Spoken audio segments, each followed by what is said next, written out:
اس میں اللہ تعالیٰ نے اپنے پیارے پیغمبر علیہ الصلاۃ والسلام کو جو مخاطب فرمایا ہے، یا ایھا النبی، کہ اے میرے پیارے نبی حضرت محمد الرسول اللہ صلی اللہ تعالی علیہ وسلم، اس کے بارے میں میں آپ کی خدمت میں یہ ضروری گزارش کرنا لازمی سمجھتا ہوں کہ یہ حضور کا خاص اعزاز اور اکرام ہے، اللہ تعالیٰ کے نزدیک آپ کا بہت ہی بڑا احترام ہے، عزت ہے، توقیر ہے کہ پورے قرآن پاک میں اللہ تعالیٰ نے ایک دفعہ بھی کسی بھی جگہ حضور کو نام لے کر مخاطب نہیں کیا۔ جہاں جہاں بھی مخاطب کیا ہے، آپ کے صفاتی ناموں کے ساتھ مخاطب کیا ہے، یعنی جیسے یا ایھا الرسول، یا ایھا النبی، یا ایھا المزمل، یا ایھا المدثر، آپ کی کسی نہ کسی خوبی اور کسی بہت ہی اعلیٰ صفت کا تذکرہ کر کے آپ کو مخاطب کیا گیا ہے۔ باقی انبیاء کرام کو قرآن پاک میں ان کے ناموں سے مخاطب کیا گیا ہے، یعنی جیسے یا آدم، یا نوح، یا ابراہیم، یا عیسیٰ، یا موسیٰ، یہ سارے انبیاء کو اللہ تعالیٰ نے ان کے ذاتی نام لے کر مخاطب کیا ہے، مگر جہاں بھی اپنے آخری پیغامبر اور اپنے محبوب، سارے جہانوں کے سردار، انبیاء کے امام، کالی کملی والے آقا حضرت محمد الرسول اللہ صلی اللہ تعالی علیہ وسلم کو مخاطب کرنے کا موقع آیا تو آپ کو یا محمد یا احمد کہہ کر مخاطب نہیں کیا، بلکہ آپ کے صفاتی ناموں سے آپ کی خوبیوں کا تذکرہ کر کے آپ کو مخاطب کیا گیا ہے۔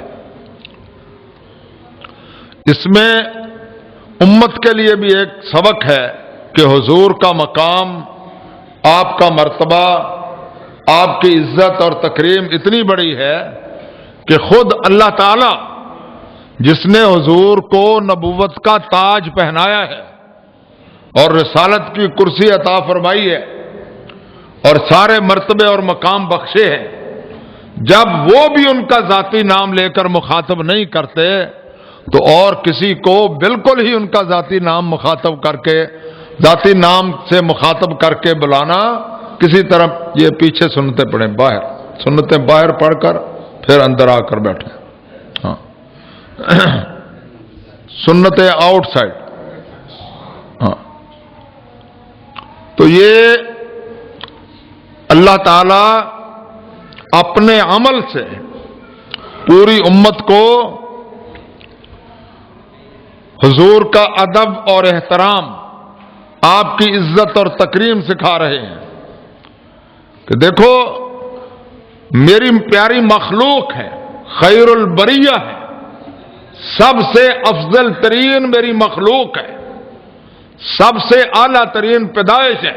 مولانا صاحب اس کو چھوڑ دیں، اس کو چھوڑ دیں، مگر جب میں آپ کا ذاتی نام لے کر نہیں بلاتا تو پھر اور کسی کو یہ حق ہرگز حاصل نہیں ہے کہ وہ میرے پیغمبر کو ان کا ذاتی نام لے کر یا محمد یا احمد کہہ کر مخاطب کرے۔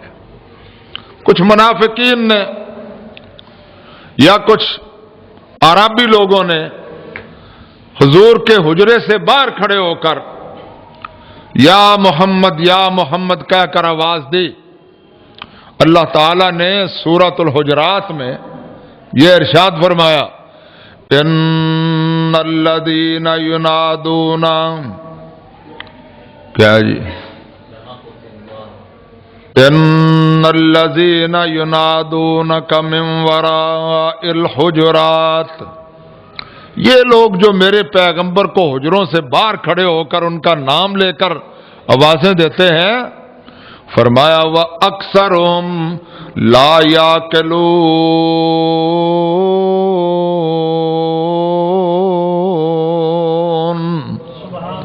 یہ اکثر بے وقوف لوگ ہیں، عقل سے فارغ ہیں، کہ جس ہستی کو عرش والا خدا ان کا ذاتی نام لے کر نہیں بلاتا، ان کی کیا حیثیت ہے، کیا وقت ہے کہ میرے پیغمبر کو ان کا نام لے کر بلاتے ہیں۔ اللہ اکبر، اللہ اکبر۔ اللہ تعالیٰ نے اپنے پیغمبر کا یہ ادب بتلایا تھا، مگر یہ بھی بات برحق ہے کہ ادب پہلا کرینہ ہے محبت کے کرینوں میں، اور یہ بھی کہا جاتا ہے کہ با ادب بیٹھ جائیں، بزرگوں بیٹھ جائیں، با ادب با نصیب اور بے ادب بے نصیب۔ جو جتنا بندہ مؤدب ہے اتنا ہی وہ اللہ تعالیٰ کا بھی مقرب اور رسول اللہ کے بھی نزدیک ہے، اور جتنا بے ادب اور گستاخ ہے۔ اب یہ بے ادبی اور گستاخی وہ ہے جو اللہ تعالیٰ نے اپنے قرآن میں بتلائی ہے، مگر ابھی تک کئی جہال ایسے ہیں کہ جو دن رات یہ کہتے ہیں اسا یا محمد کہنا ہے، انہاں وابیاں ساڑ دیا رہنا ہے، کہتے ہیں کہ نہیں کہتے؟ اللہ تعالیٰ سے دعا کرو اللہ ان کو بھی ہدایت عطا فرمائے۔ اب یہ قرآن کوئی ہم نے تھوڑا بنایا ہے۔ ان الذین ینادونک من وراء الحجرات واکثرهم لا یعقلون،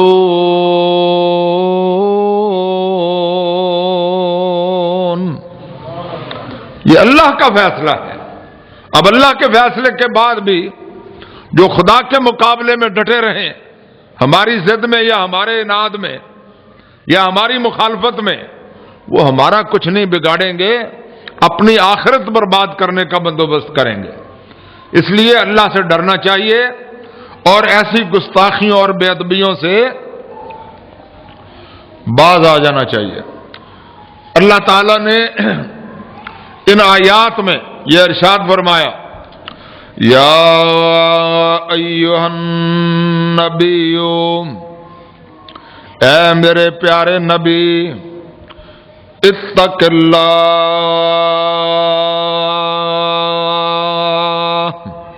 آپ اللہ سے ڈرتے رہیں، ولا تطع الکافرین والمنافقین،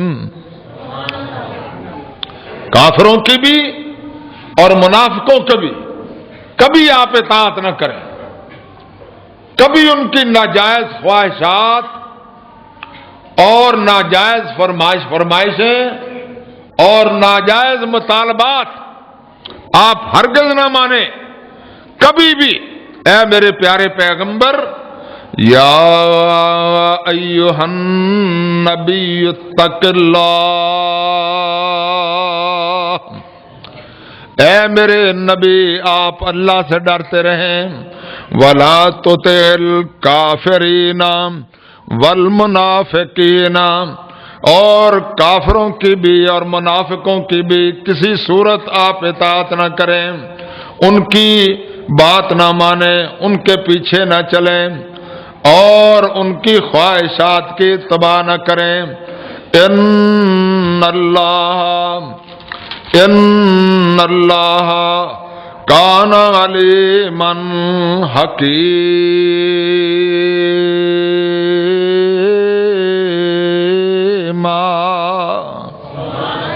بے شک اللہ تعالی جاننے والا بھی ہے اور حکمتوں والا بھی ہے۔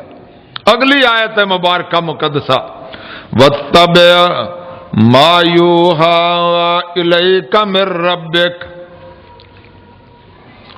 وَاتَّبِعْ مَا يُوحَىٰ إِلَيْكَ مِن رَّبِّكَ۔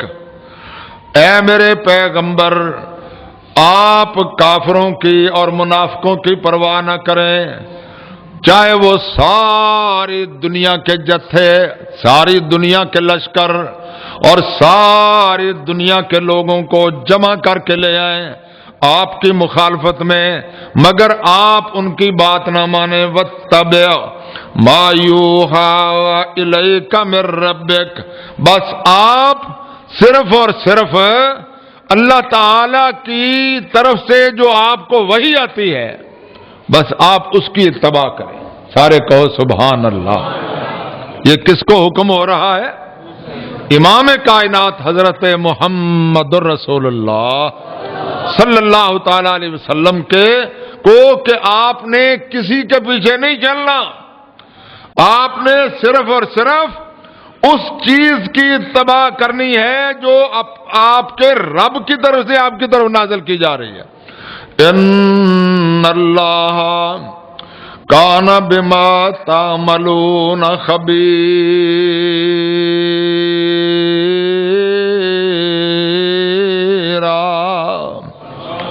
بے شک اللہ تعالی باخبر ہے آپ جو کچھ کرتے ہیں یا جو آپ کے اعمال ہیں۔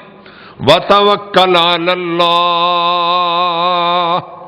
آپ کا کام یہ ہے کہ آپ بس اللہ پر توکل کریں، اللہ پر بھروسہ رکھیں، اللہ پر ہی اپنا اعتماد رکھیں اور کسی کی پرواہ نہ کریں۔ آپ کے دل میں نہ کسی کا خوف ہونا چاہیے نہ کسی کی پرواہ ہونی چاہیے، آپ کے دل میں صرف اور صرف اللہ کی ذات پر یقین، ایمان اور اعتماد ہونا چاہیے۔ وَكَفَى بِاللَّهِ وَكِيلًا،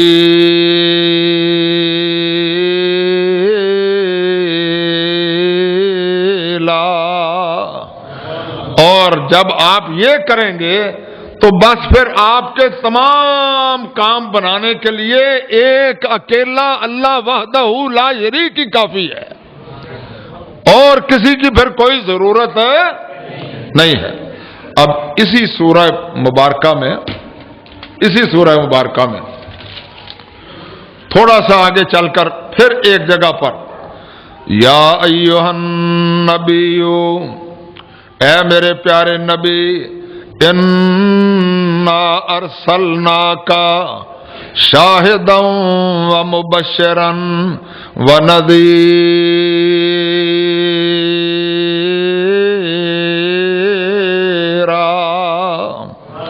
وداعیا الی اللہ بِإِذْنِهِ وَسِرَاجًا مُنِيرًا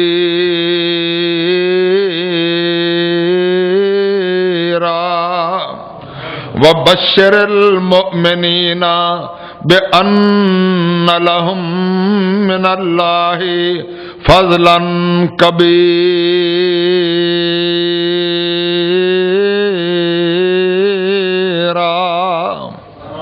اور آگے پھر وہی مضمون جہاں سے سورت شروع ہوئی تھی، وَلَا تُطِعِ الْكَافِرِينَ وَالْمُنَافِقِينَ وَدَعْ أَذَاهُمْ وَتَوَكَّلْ عَلَى اللَّهِ۔ اے میرے محبوب حضرت محمد رسول اللہ صلی اللہ تعالی علیہ وسلم، آپ کسی صورت بھی کافروں کی اور منافقوں کی اطاعت نہ کریں۔ اب سوال یہ پیدا ہوتا ہے، اللہ نے دو حکم دیے، ایک تو مجھ سے ڈرتے رہیں، دوسرا یہ ہے کہ کافروں کی اور منافقوں کی اطاعت نہ کریں۔ اب یہ میں آپ سے سوال کرتا ہوں کہ کافروں کی اور منافقوں کی اطاعت کیا کوئی پیغمبر کر سکتا ہے؟ اونچی بولو. کوئی اللہ کا نبی اور رسول کر سکتا ہے؟ جب اللہ کا عام نبی اور رسول بھی کوئی چھوٹا نبی اور رسول بھی نہیں کر سکتا تو کیا امام دو جہان، نبی زمین و زمان، فخر کون و مکان، صاحب قرآن، نبی سلطان، میرے اور آپ کے ایمان کی جان، ساری کائنات کے اولین و آخرین کے سردار، امام الانبیاء حضرت محمد الرسول اللہ صلی اللہ تعالی علیہ وسلم کر سکتے ہیں؟ نہیں کر سکتے. مفسرین نے کہا ہے خطاب سرکار دو عالم صلی اللہ تعالی علیہ وسلم کو ہے، مگر سمجھانا امت کو مقصود ہے. سبق امت کو دیا جا رہا ہے کہ دیکھو یہ تعلیم ہم اپنے نبی کو بھی دے رہے ہیں، آپ کو بھی دے رہے ہیں. تمہارا کام خدا کی طرف دیکھنا ہے، برطانیہ، امریکہ، یورپ کی طرف دیکھنا نہیں ہے. اور تمہاری وفاداریاں، تمہاری جانساریاں پورے کے پورے خلوص کے ساتھ عرش والے خدا کے ساتھ ہونی چاہیے اور مدینے والے مصطفیٰ کے ساتھ ہونی چاہیے. کفار اور منافقین کے ساتھ ہرگز ہرگز ہونی چاہیے نہیں. یہ اللہ کا حکم ہے، یہ قرآن کا حکم ہے. اور اللہ تعالی نے امام کائنات حضرت محمد رسول اللہ صلی اللہ تعالی علیہ وسلم کو مخاطب کر کے اس میں ایک نقطے کی بات ہے. نبی کا مقام ساری دنیا میں اللہ کے بعد سب سے بڑا عرفہ اور اعلیٰ ہوتا ہے، اور نبی سے زیادہ کسی کو اختیار اور کسی کو حکمرانی کا حق بھی حاصل ہے. کوئی ایسی بات میں اجتہاد کرنے کی یا اپنی مرضی کرنے کی ہرگز اس کو اجازت نہیں ہے جس میں اللہ تعالی نے اپنے نبی اور رسول کو بھی اپنی مرضی کرنے کی اجازت نہیں دی. غور کیجئے. وَلَا تُطِعِ الْكَافِرِينَ وَالْمُنَافِقِينَ وَدَعْ أَذَاهُمْ وَتَوَكَّلْ عَلَى اللَّهِ.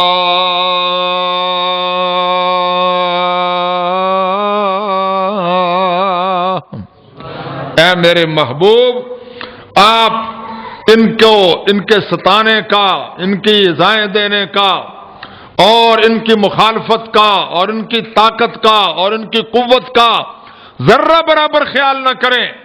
آپ کیا کریں؟ وَتَوَكَّلْ عَلَى اللَّهِ،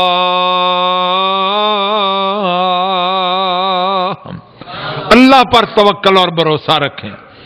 جب حضور کو، آپ کی ذات گرامی کو بھی اللہ پر ہی بھروسہ رکھنا چاہیے تو ہمیں کس پر بھروسہ رکھنا چاہیے؟ اونچی بولو.